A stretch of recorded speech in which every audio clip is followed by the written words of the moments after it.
Audio sync. Should be good.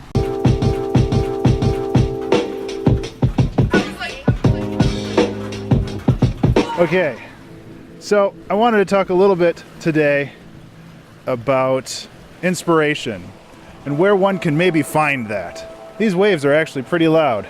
Out at the North Shore down here, and it's beautiful, and I absolutely love it, but I'm gonna watch where I'm going.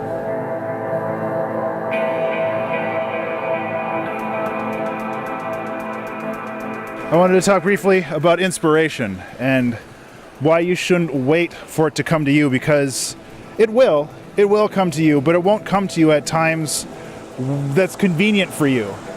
And I think that finding inspiration, where's my light? There's my light. Finding inspiration is important because there's no other way of getting things done. But you can actively find inspiration as well. You can actively go out and be inspired. It doesn't have to be something that you wait for. A lot of people compare inspiration to a lightning bolt that strikes you, and then you're super inspired and you get so many things done. But while that happens, that's not really the best way of going about it. That's not the most efficient way of going about it. Look at that rain coming in. And this is exactly what I'm talking about, where I saw that and I'm like, maybe I should set up a time-lapse thing. So let me do that real quick.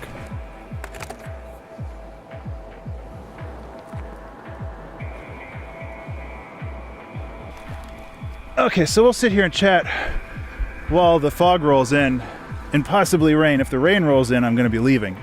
But I really like the idea of finding inspiration and actively going out and looking for it.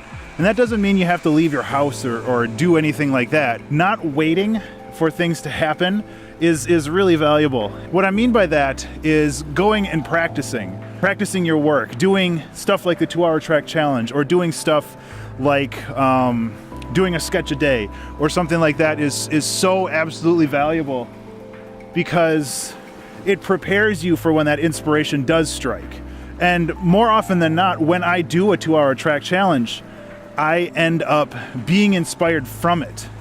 I don't start inspired, but I end inspired. And I think that being inspired is something that happens during the process of making things. And I don't always, go out of my way to do this, but it's so valuable to have that experience under your belt. Because the other thing is, if you do get inspired, if you do have your perfect idea, you have to have the tools and the knowledge and the skills available to actually execute on that idea. And if you don't practice, if you don't do these challenges and just general work, you're not going to have the tools available to do that. And it's important to be able to actively work on something right when you get the idea for it, rather than going to Google and trying to figure out how exactly to do it. So when I'm watching interviews or something and people pose the question, what inspires you?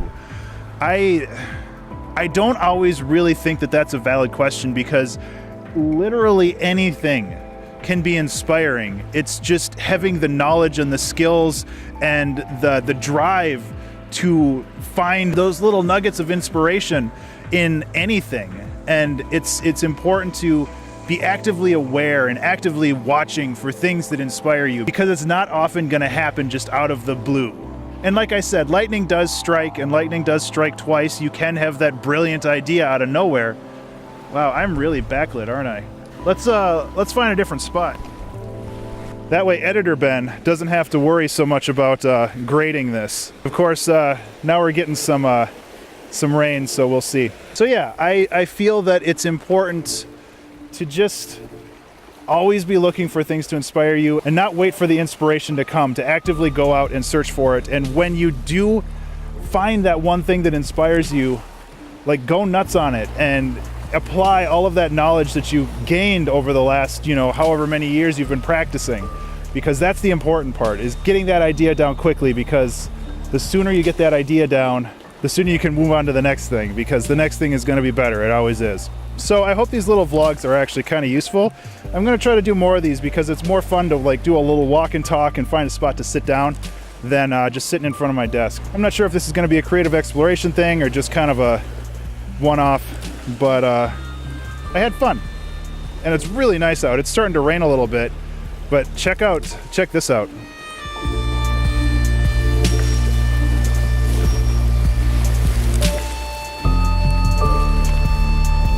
Pretty dang cool, right? I have so much audio of waves, but you can never have too much audio of waves.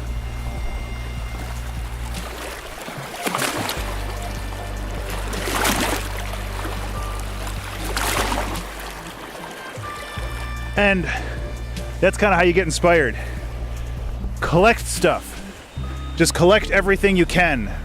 Find it wherever you can and hold on to it and use it. Don't save it for a rainy day. Actually use it. Use it multiple times. There are samples that I've used dozens of times in my songs, but they're so mashed in with everything else that you can't tell. Or if you can tell, it turns into kind of like a running joke rather than anything else. I guess the whole point I'm trying to make is just don't wait. Just don't wait to make things. Just always make things, because every time you finish something, the next thing you're gonna do is better. Because you learn and you evolve, and that's how you grow as an artist, by learning and evolving.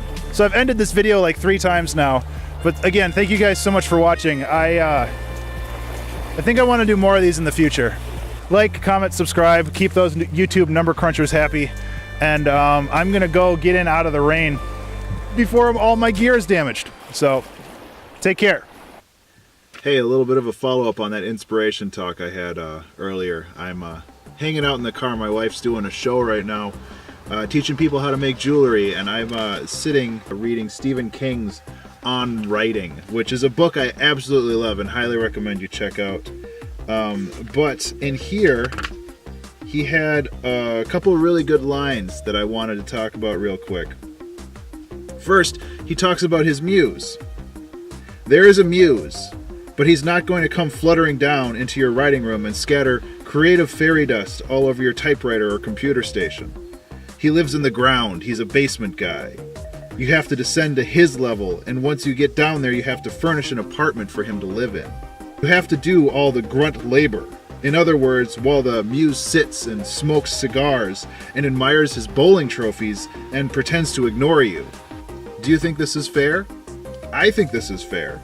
He may not be much to look at, that muse guy, and he may not be much of a conversationalist, but he's got the inspiration. It's right that you should do all the work and burn all the midnight oil, because the guy with the cigar and the little wings has got a bag of magic. There's stuff in there that can change your life. Believe me, I know. I think that that's really important, and I think that in some ways reiterates what I'm saying, where you have to build that very solid foundation, and when you do get that inspiration, you can just run at it as fast as you can, and you can take care of it. But it's a lot of work. It's a lot of work to get inspired, so I think that that's important. And then actually on the next page, he talks a little bit about imposter syndrome, which I think is cool, and being overwhelmed by like listening to a really good song or reading a really good book. And I'll skip right to the point that he has here. Being swept away by a combination of great story and great writing is part of every writer's necessary formation. You cannot hope to sweep someone else away by the force of your writing until it has been done to you. And I think it's also really important when something really hits you, when something really strikes you strongly. Yeah, you get that feeling of, oh, I'm never going to be able to do this, or man, I'm way out of my league with this stuff. But it's important to realize that you can internalize that feeling and get a better idea of how that stuff hits you and why it hits you so hard. And then once you internalize that, you can work toward making other people feel that way. And it's really important to do that. So I highly recommend checking out this book, Stephen King's On Writing. It's very, very good. Even if you're not a writer, if you're a creative person in general, it's something that he talks about building a creative toolbox. He talks about finding inspiration. He talks about all of this stuff. I highly recommend checking it out.